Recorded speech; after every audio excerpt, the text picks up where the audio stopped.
श्री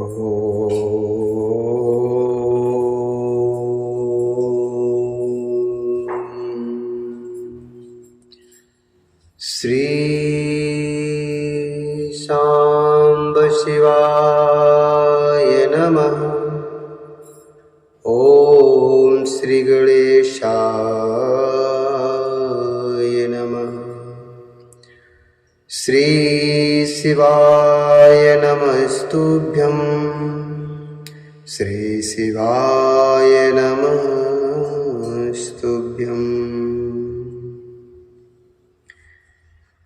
श्री शिव महापुराण में रुद्र संहिता, जो कि द्वितीय संहिता है, इसके खंड शती खंड के अध्याय तृतीय अर्थात अध्याय तीसरे में आज हम प्रवेश करेंगे, और जिसमें वर्णन है कामदेव को विविध नामों एवं वरों की प्राप्ति, काम के प्रभाव से ब्रह्मा तथा ऋषिगणों का मुग्ध होना, धर्म द्वारा स्तुति करने पर भगवान शिव का प्राकट्य और ब्रह्मा तथा ऋषियों को समझाना, ब्रह्मा तथा ऋषियों से अग्निश्वात आदि पितृगणों की उत्पत्ति, ब्रह्मा द्वारा काम को शाप की प्राप्ति तथा निवारण का उपाय। ब्रह्मा जी बोले, ततस्ते मुनियः शर्वे मधुर्विप्राय वेदनः चक्रोस्तदुचितं नाम मरीचि प्रमुखः श्रुतः मुखावलोकनादेव जात्वावृतान्तुमन्यतः स्वच्छादयश्च स्रष्टारः स्थानमपत्नीं च ते ददुः स्थानं पत्नीं च ते ददुः ततो निश्चित्य नामानि मरीच प्रमुखाय द्विजः ऊचुः संगतमे तस्मै पुरुषाय ममात्मजः पुरुषाय ममात्मजः। ब्रह्मा जी बोले, तब मेरे अभिप्राय को जानने वाले मेरे पुत्र मरीच आदि मुनियों ने उसके उचित नाम रखे। उन सृष्टिकर्ता दक्ष आदि ने उसका मुख देखते ही तथा उसकी अन्य चेष्टाओं से उसके समस्त चरित्र को जानकर उसे रहने का स्थान दिया तथा पत्नी भी दे दी। मेरे पुत्र मरीच आदि ऋषियों ने एकत्रित होकर नामों का निश्चय करके उस पुरुष को नाम भी बता दिए। ऋषिगण बोले, यस्मात् प्रमथसे तत्त्वं जातो अस्माकं यथा विधे तस्मान्मन्मथनामा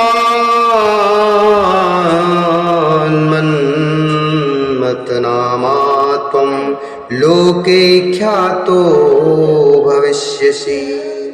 ऋषिगण बोले, तुमने ब्रह्मा जी से उत्पन्न होते ही हम लोगों के मन को मत डाला है, इसलिए तुम लोक में मनमत नाम से प्रसिद्ध होगे। सभी लोकों में तुम सुंदर रूप वाले हो, तुम्हारे समान कोई भी सुंदर नहीं है, इसलिए हे मनोभाव काम नाम से भी तुम विख्यात होगे। तुम सभी को मदोन्मत करने के कारण मदन कहे जाओगे। अहंकार युक्त होकर दर्प से उत्पन्न हुए हो, इसलिए तुम कंदर्प नाम से भी संसार में प्रसिद्ध होगे। तुम्हारे समान किसी भी देवता का पराक्रम नहीं होगा, अतः तुम्हारे लिए सभी स्थान होंगे और तुम सर्वव्यापी होगे। ये जो आदि प्रजापति पुरुषोत्तम दक्ष हैं, वे स्वयं ही तुमको योग पत्नी के रूप में सुंदर स्त्री प्रदान करेंगे। ब्रह्मा के मन से उत्पन्न हुई यह सुंदर रूप वाली कन्या संध्या नाम से सभी लोकों में विख्यात होगी।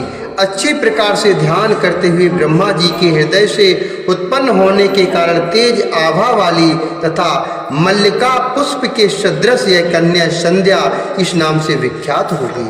ब्रह्मा जी बोले, इस प्रकार कामदेव अपने 5 पुष्प आयुधों को लेकर वहीं पर गुप्त रूप से स्थित होकर विचार करने लगा। हर्षण, रोचन, मोहन, शोषण तथा मारण नामक ये मेरे 5 अस्त्र मुनियों को भी मोहित करने वाले कहे गए हैं। ब्रह्मा जी ने मुझे जिस सनातन कर्म को करने के लिए आदेश दिया है उसे मैं यहाँ मुनियों और ब्रह्मा जी के सन्निकट ही करूँगा। यहाँ बहुत से मुनिगण तथा स्वयं प्रजापति ब्रह्मा जी उपस्थित हैं। ये लोग साक्षी रूप से विद्यमान हैं, इसलिए मेरे कर्म की सत्यता का आरंभ भी हो जाएगा। यह ब्रह्मा जी के द्वारा संध्या नाम से कही गई यह कन्या भी मेरे वचन का समर्थन करेगी। मैं इसी स्थान पर अपने कर्म की परीक्षा करके ही प्रयोग द्वारा सबको मोहित करूंगा, देखूं तो कितना बल है इसमें। ब्रह्मा जी बोले, इति संचन्ति मनीषा निश्चत्ति च मनोभवः पुष्पजं पुष्पजातैश्च योजयामासु मार्गणे। पुष्पजं पुष्पजातैश्च योजयामासु मार्गणे। ब्रह्मा जी बोले, इस प्रकार विचार करने के अनंतर मन में निश्चय करके वह अपने पुष्प के धनुष पर पुष्प के बाणों को चढ़ाने लगा। श्रेष्ठ धनुर्धारी कामदेव ने धनुष खींचने की मुद्रा में स्थित होकर यत्न पूर्वक धनुष चढ़ाकर उसे मंडलाकार किया। हे मुनि श्रेष्ठ, जब इस प्रकार के धनुष पर कामदेव ने अपना बाण चढ़ाया तो उसी समय मन को आह्लादित करने वाली सुगंधित वायु बहने लगी। उस समय कामदेव ने तीक्ष्ण पुष्प बाणों से मुझ ब्रह्मा को तथा सभी मानस पुत्रों को मोहित कर लिया। हे मुनि, तत्पश्चात सभी मुनिगण और मैं भी मोहित हो गया। सभी के मन में काम विकार उत्पन्न हो गया। ततस्ते मुनिः सर्वे मोहिताश्चाप्यहं मुने सहितो मनसा किंचिद्विकारं प्रापुरादितः। सभी के मन में काम विकार उत्पन्न हो गया। विकार से युक्त होने के कारण सभी लोग संध्या की ओर बार बार देखने लगे। सभी के मन में काम का उद्रेक हो गया, क्योंकि स्त्री काम को बढ़ाने वाली होती है। उस कामदेव ने सभी को बार बार मोहित करके जिस किसी भी तरह से काम विकार को प्राप्त हो वैसा उन सबको कर दिया। उस स्त्री को देखकर जब मैं ब्रह्मा उन्मत्त इंद्रियों वाला हो गया, उस समय मेरे शरीर से 49 भाव उत्पन्न हो गए। काम बाण के प्रहार से उन सभी के द्वारा देखी जाती हुई संध्या भी अपने कटाक्षों के आवरण से अनेक प्रकार के भाव प्रकट करने लगी। स्वभाव से सुंदरी व संध्या मन से उत्पन्न उन भावों को प्रकट करती हुई छोटी छोटी लहरों से युक्त गंगा की तरह शोभित होने लगी। हे मुनि, इस प्रकार भावों से युक्त संध्या को देखकर काम से भरपूर शरीर वाला में ब्रह्मा उसकी अभिलाषा करने लगा। हे दुष्श्रेष्ठ, तब मरीच, अत्रि आदि सभी मुनि तथा दक्ष प्रजापति आदि विकृत इंद्रियों वाले हो गए। दक्ष, मरीच आदि ऋषियों तथा मुझे और संध्या को भी काम विकार से युक्त देखकर कामदेव को अपने कार्य पर विश्वास हो गया। अब कामदेव के मन में विश्वास हो गया कि ब्रह्मा जी ने मुझे जिस कार्य के लिए आदेश दिया है मैं वह कार्य करने में पूर्ण रूप से सक्षम हूँ, अर्थात मैं वह कार्य कर सकता हूँ। अब मुझे किसी भी तरह की कोई भी न मन में कोई संकोच है, न किसी तरह की कोई भी समस्या, कोई भी प्रश्न है। ब्रह्मा जी के पुत्र धर्म ने अपने पिता तथा भाइयों की ऐसी दशा देखकर धर्म की रक्षा करने वाले भगवान सदाशिव का स्मरण किया। धर्म ने धर्मपालक शिवजी का मन से स्मरण कर दीन भाव से युक्त होकर अनेक प्रकार के वाक्यों से उनकी इस प्रकार स्तुति की। धर्म बोला, हे देवादिदेव, देव देव महादेव, धर्मपाल नमोस्ते, सृष्टि स्थिति विनाशानाम कर्ता शंभो त्वमेव हे देवादिदेव महादेव, हे धर्मपाल, आपको नमस्कार। हे शंभो, सृष्टि पालन तथा विनाश करने वाले आप ही हैं। हे प्रभु, आपने निर्गुण होकर भी रज, सत्व तथा तमोगुण से सृष्टि कार्य के लिए ब्रह्मा पालन के लिए विष्णु तथा प्रलय के लिए रुद्र स्वरूप धारण किया है। हे प्रभु, आपने निर्गुण होकर भी रज, सत्व तथा तमोगुण से सृष्टि के लिए ब्रह्मा, पालन के लिए विष्णु तथा प्रलय के लिए रुद्र स्वरूप को धारण किया है। हे प्रभु, आप सिर्फ तीनों गुणों से रहित प्रकृति से परे तुरीय अवस्था में स्थित निर्गुण निर्विकार तथा अनेक प्रकार की लीलाओं में प्रवीण हैं।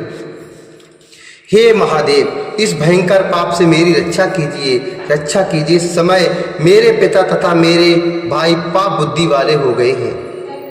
ब्रह्मा जी बोले, धर्म के द्वारा परमात्मा प्रभु की जब इस प्रकार स्तुति की गई, तब वे आत्मभू शिव धर्म की रक्षा करने के लिए वहीं प्रकट हो गए। वे शंभु आकाश में स्थित होकर मुझ ब्रह्मा तथा दक्ष आदि को इस प्रकार से मोहित देखकर मन ही मन हंसने लगे। हे मुनि श्रेष्ठ, उन सबको साधुवाद देकर और बार बार हंसकर मुझे लज्जित करते हुए वे वृषध्वज यह कहने लगे। भगवान शंकर बोले, हे ब्राह्मण, अहो ब्रह्मस्त्व कथम काम भावः समुद्गतः दृष्ट्वा च तनयाम नैव योग्यम वेदानुसारिणाम। शिव जी बोले, हे ब्राह्मण, अपनी कन्या को देखकर आपको काम भाव कैसे उत्पन्न हो गया? वेदों का अनुसरण करने वालों के लिए उचित नहीं है। बुद्धिमान को चाहिए कि माता, भगनी, भ्रातृपत्नी तथा कन्या को समान भाव से देखे, इन्हें कदापि कुदृष्टि से न देखे। वेद मार्ग का यह सिद्धांत तो आपके मुख में स्थित है। हे विधि, आपने काम के उत्पन्न होते ही उसे कैसे विस्मृत कर दिया? हे चतुरानन, आपके मन में धैर्य जागरूक रहना चाहिए। आश्चर्य है कि आपने इस काम के वशीभूत हो कन्या से रमण करने के लिए इस प्रकार अपने धर्म को नष्ट कर दिया, अपने धैर्य को नष्ट कर दिया है। एकांत योगी तथा सर्वदा सूर्य का दर्शन करने वाले दक्ष, मरीच आदि भी स्त्री में आसक्त चित्त वाले हो गए। देश काल का ज्ञान न रखने वाले मंदात्मा तथा अल्प बुद्धि वाले कामदेव ने भी अपनी प्रबलता से काम वालों द्वारा आप लोगों को विकार युक्त कैसे बना दिया? उस पुरुष को तथा उसके वेद शास्त्र आदि के ज्ञान को धिक्कार है, जिसके मन को स्त्री हर लेती है और धैर्य से विचलित करके मन को लोलुपता में डुबो देती है। ब्रह्मा जी बोले, इस प्रकार सदाशिव के वचन को सुनकर मैं दुगनी लज्जा में पड़ गया। इत तस्या वचा सित्वा लोके सोहम शिवस्य चा वीड्या द्विगुणी भूतः स्वदे दार्द्र स्तभम छड़ाती। ब्रह्मा जी बोले, इस प्रकार सदाशिव के वचन को सुनकर मैं दुगनी लज्जा में पड़ गया। उस समय मेरा शरीर पसीने से पानी पानी हो उठा। स्वेदाद्र स्तभम छड़ाती। हे मुने, तत्पश्चात काम रूपी संध्या को ग्रहण करने की इच्छा करते हुए भी मैंने शिव जी के भय से इंद्रियों को वश में करके काम विकार को दूर कर दिया। हे दुष्श्रेष्ठ, उस समय मेरे शरीर से लज्जा के कारण जो पसीना गिरा, उसी से अग्निस्वात तथा बहिर्षद नामक पितृगणों की उत्पत्ति हुई। जो पसीना उस समय मेरे शरीर से लज्जा के कारण जो पसीना गिरा, उसी से अग्निस्वात तथा बर्षद नामक पितृगणों की उत्पत्ति हुई।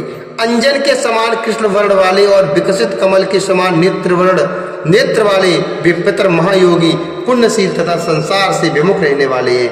हे मुनि, 64,000 अग्निस्वात पितर और 86,000 वैश्यद पितर कहे गए हैं। उसी समय दक्ष के शरीर से भी स्वेद निकलकर पृथ्वी पर गिरा। उसी समय दक्ष के शरीर से भी स्वेद निकलकर पृथ्वी पर गिरा। उससे समस्त गुण संपन्न परम मनोहर एक स्त्री की उत्पत्ति हुई। घर्मांब पतितं भूमौ तदा दक्ष शरीरतः समस्ते गुण संपन्न तस्मात् जाता वरांगना। उसका शरीर सूक्ष्म तथा कट प्रदेश सम था। शरीर की रोमावली अत्यंत सूक्ष्म थी। उसके अंग कोमल तथा दांत पर सुंदर थे। वह तपे हुए सोने के समान कांति से देदीप्यमान हो रही थी। वह अपने शरीर के समस्त अवयवों से बड़ी मनोहर प्रतीत हो रही थी तथा उसका मुख कमल पूर्ण चंद्रमा के समान था। उसका नाम रति था, जो मुनियों के भी मन को मोहित करने वाली थी। क्रतु, वशिष्ठ, पुलस्त्य तथा अंगिरा को छोड़कर मरीच आदि 6 ऋषियों ने अपनी इंद्रियों का निग्रह कर लिया। हे मुनिश्रेष्ठ, इन क्रतु आदि 4 ऋषियों का वीर पृथ्वी पर गिरा। वहीं से दूसरे पितृगणों की उत्पत्ति हुई। इन पितरों में सोमपा, आज्यपा, शुकालीन तथा भविष्यमान मुख्य हैं। ये सभी पुत्र कव्य को धारण करने वाले कहे गए हैं। क्रतु के पुत्र सोमपा नामक पितर, वशिष्ठ के पुत्र शुकालीन नामक पितर, पुलस्त के पुत्र आज्यपा तथा अंगिरा के पुत्र भविष्यमान नामक पितर के रूप में उत्पन्न हुए। हे विप्रेंद्र, इस प्रकार अग्निस्वात आदि पितरों के उत्पन्न हो जाने पर पितरों के मध्य वे सभी कव्य का वहन करने वाले कव्यवाक्य हुए। इस प्रकार संध्या पितरों को उत्पन्न करने वाली बनकर उनकी उद्देश्य सिद्धि में लगी रहती थी। यह शिव के द्वारा देख लिए जाने के कारण दोषों से रहित तथा धर्म कर्म में परायण रहती थी।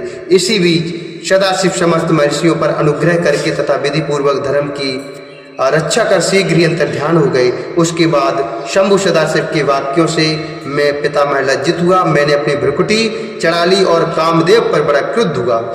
हे मुने, मेरे मुख को देखकर और मेरा विप्राय समझकर रुद्र से भयभीत उस कामदेव ने अपने बाणों को लौटा लिया।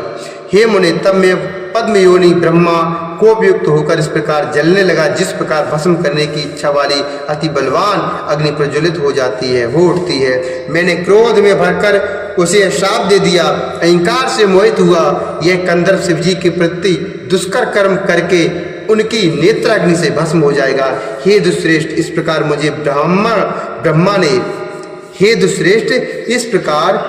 ब्रह्मा ने मित्र समूह के तथा जितेंद्रिय मुनियों के सामने इस काम को यह अमित शाप दिया। मेरे शाप को सुनकर भयभीत हुआ कामदेव उसी क्षण अपने बाणों को त्याग कर सबके सामने प्रकट हो गया। हे मुने, उसका सारा गर्व नष्ट हो गया। तब वह दक्ष आदि मेरे पुत्रों, अग्निस्वात आदि पितरों, संध्या एवं मुझ ब्रह्मा के सामने ही सबको सुनाते हुए कहने लगा, काम बेवड़ा, हे ब्राह्मण, किमर्थं भवता ब्रह्मन् सप्तो अहमिति दारुणम् अनागास्त्वलोकेस्य न्याय मार्गानुसारिणः। हे ब्रह्मन, आप तो न्याय मार्ग का अनुसरण करने वाली, हे लोकेश, तब मुझ निरपराध को आपने इस प्रकार दारुण शाप क्यों दे दिया? हे ब्राह्मण, आपने मेरे लिए जो कहा था मैंने वही तो कार्य किया। आपको मुझे शाप देना ठीक नहीं है, क्योंकि मैंने आपकी आज्ञा के विरुद्ध कोई अन्य कार्य नहीं किया है। हे ब्राह्मण, मैं ब्रह्मा, विष्णु तथा शिव ये सब तुम्हारे बाणों के वशीभूत होकर रहेंगे। ऐसा जो आपने कहा था उसी के अनुसार तो मैंने ये काम किया और उसी के अनुसार मैंने ये परीक्षा ली थी। अतः हे ब्राह्मण, इसमें मेरा कोई अपराध नहीं है। हे देव, हे जगतपति, यदि आपने मुझे निरपराध को यह दारुण शाप दे दिया तो इसका कोई समय भी निश्चित कर दीजिए। ब्रह्मा जी बोले, हे नारद, तब में जगतपति ब्रह्मा उसकी यह बात सुनकर चित्त को वश में करने वाले काम को बार बार डांटता हुआ इस प्रकार बोला, हे काम, यह संध्या मेरी कन्या है। तुमने इसकी ओर सकाम करने के लिए मुझे अपनी काम का लक्ष्य बनाया, इसलिए मैंने तुम्हें शाप दिया। हे मनोभव, अब मेरा क्रोध शांत हो गया है, अतः मैं तुमसे कह रहा हूँ, वशिष्ठ लो, तुम संदेह रहित होकर सुखी हो जाओ और भय छोड़ो। हे मदन, तुम महादेव जी की नेत्राग्नि से भस्म होकर बाद में शीघ्र ही इसी के समान शरीर प्राप्त करोगे। जब शंकर जी विवाह करेंगे तब वे अनायास ही तुम्हें शरीर प्रदान करेंगे। हे नारद, काम से इस प्रकार कहकर मैं लोक पितामह और मानस पुत्र मुनिवरों को देखते देखते ही अंतर्ध्यान हो गया। इस प्रकार मेरे वचन को सुनकर कामदेव तथा मेरे वे सभी मानस पुत्र उत्पन्न हो गए और शीघ्रता से अपने अपने घरों को चले गए। इस श्री शिव महापुराणे द्वितीयायाम रुद्र संहितायाम द्वितीय शती खंडे काम शापानुग्रहो नाम तृतीय अध्याय। इस प्रकार श्री शिव महापुराण के अंतर्गत द्वितीय रुद्र संहिता के द्वितीय शती खंड में काम शापानुग्रह वर्णन नामक तीसरा अध्याय पूर्ण हुआ। बोली शंकर भगवान की जय, बोली शंकर भगवान की जय, श्री नारायण भगवान की जय, पार्वती मैया की जय।